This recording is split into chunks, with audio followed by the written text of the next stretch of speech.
তো এখানে যে বেবি শুটা দেখতে পাচ্ছেন একেবারে নিউবর্ন বাচ্চার জন্য আমি তৈরি করছি। 0 থেকে 3 মাস বয়সের বাচ্চার জন্য একেবারে পারফেক্ট হবে। এখানে আমি বন্ডের যে উল সুতোটা আছে সেই সুতোটা নিয়ে নিয়েছি।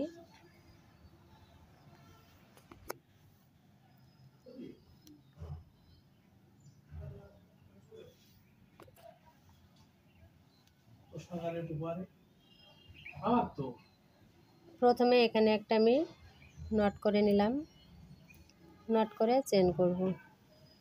1 2 3 4 5 6 7 8 এখানে টোটাল আমি 8টা চেন করে নিলাম। 8টা চেন করে 1 2 3 নাম্বার ঘরের ভেতরে এখানে আমি একটা হাফ ডাবল ক্রোশে করব। সেম ঘরে আরও একটা হাফ ডাবল ক্রোশে করলাম। তাহলে এখানে টোটাল 3টি আমার হাফ ডাবল ক্রোশে হয়ে গেল। এখন নেক্সট যে ঘরটা এই ঘরের ভেতরে একটা হাফ ডাবল ক্রোশে করছি। নিউবর্ন বাচ্চার জন্য এখানে আমি এই বেবি শুটা তৈরি করছি। তো টানাটানি না করে দেখবেন তাহলে বুঝতে পারবেন। তো 3টি হাফ ডাবল ক্রোশে করার পরে দেখুন 1 2 3 4 এখানে আমার 5টা ডাবল ক্রোশে হয়েছে। এখন আর একটা চেনের ঘর বাকি আছে। এই ঘরের ভেতরে টোটাল 6টি হাফ ডাবল ক্রোশে করতে হবে। 1 2 3 4 5 6 টোটাল এখানে 6টি হাফ ডাবল ক্রোশে করলাম একই ঘরের ভেতরে। এখন নেক্সট যে ঘরটা এই ঘরের ভেতরে একটা হাফ ডাবল ক্রোশে করলাম। 1 2 3 4 5। তো এখানেও কিন্তু এখানে দাঁড়ান 1 2 3 4 এখানে 4টি হয়েছে, এই সাইডেও 4টি হবে। এখন প্রথম যে ঘরটা এখানে 3টি হাফ ডাবল ক্রোশে করব। 1 2 3 3টি হাফ ডাবল ক্রোশে প্রথম ঘরে এবং লাস্ট ঘরে, মাঝে 4টি করে হাফ ডাবল ক্রোশে করতে হবে। এখন প্রথম যে 2টি চেন করেছি এই 2 নাম্বার চেনের ভিতরে স্লিপ স্টিচ করে জয়েন করলাম। ফার্স্ট রাউন্ডের কাজটা কমপ্লিট হয়ে গেল। এখন আমি 2 নাম্বার রাউন্ডটা শুরু করব। তার জন্য 2টি চেন করলাম, 2টি চেন সমান একটা হাফ ডাবল ক্রোশে। 2টি চেন করে নিয়ে সেম ঘরের ভেতরে এখানে আবারও একটা হাফ ডাবল ক্রোশে করলাম। তাহলে একই ঘরে 2টি হাফ ডাবল ক্রোশে হয়ে গেল। নেক্সট যে চেনের ঘরটায় এই ঘরের ভেতরেও এখানে 2টি হাফ ডাবল ক্রোশে, তাহলে 4টি হাফ ডাবল ক্রোশে হলো। এখন পরবর্তী যে ঘরটা সেই ঘরের ভেতরেও 2টি হাফ ডাবল ক্রোশে করব। তাহলে এখানে টোটাল 3টি ঘরে 6টি হাফ ডাবল ক্রোশে হয়ে গেল। এখন বাকি 4টি ঘরে 4টি হাফ ডাবল ক্রোশে করতে হবে। 1 2 3 4 4টি হাফ ডাবল ক্রোশে করলাম। এখন এখানে এই যে 6টি ডাবল ক্রোশের যে ঘর আছে 6টি ঘরে 12টা হাফ ডাবল ক্রোশে করতে হবে। 1 2 3 4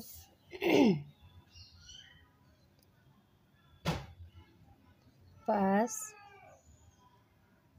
6 7 8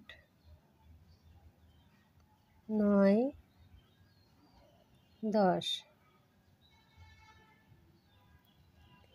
11 12 6টি ঘরে টোটাল এখানে 12টা হাফ ডাবল ক্রোশে করলাম। বাকি 4টি ঘরে 4টি হাফ ডাবল ক্রোশে করব। 1 2 3 4 4টি ঘরে 4টি হাফ ডাবল ক্রোশে করে নিলাম। এখন আর 3টি ঘর বাকি আছে, 3টি ঘরে 6টি হাফ ডাবল ক্রোশে করব। 2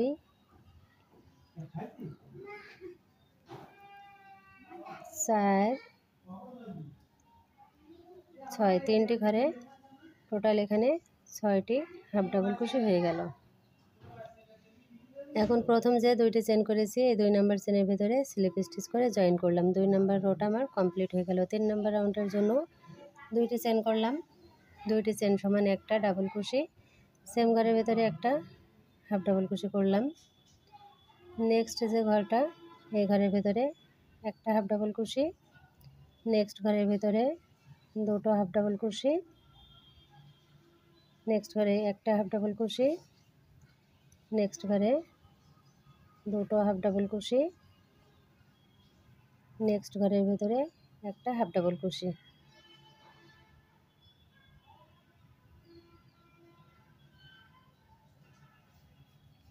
তো এখানে দেখুন 3 নম্বর রাউন্ডে প্রথমে দুটো হাফ ডাবল কুশি, একটা হাফ ডাবল কুশি, দুটো হাফ ডাবল কুশি, একটা হাফ ডাবল কুশি, দুটো হাফ ডাবল কুশি, একটা হাফ ডাবল কুশি।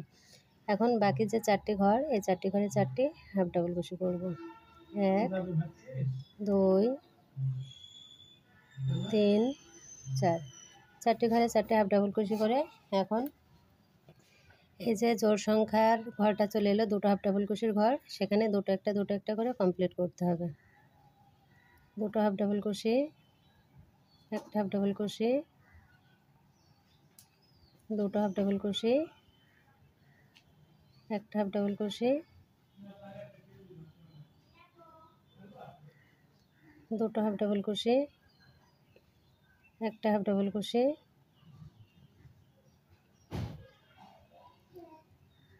দুটো হাফ ডাবল কুশি, একটা হাফ ডাবল কুশি,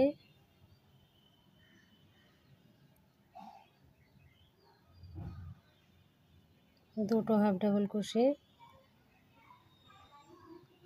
একটা হাফ ডাবল কুশি, দুটো হাফ ডাবল কুশি, একটা হাফ ডাবল কুশি। জোড় সংখ্যা পর্যন্ত দুটো একটা করে আমি কমপ্লিট করে নিয়েছি। এখন বাকি 4টি ঘরে 4টি হাফ ডাবল কুশি করব।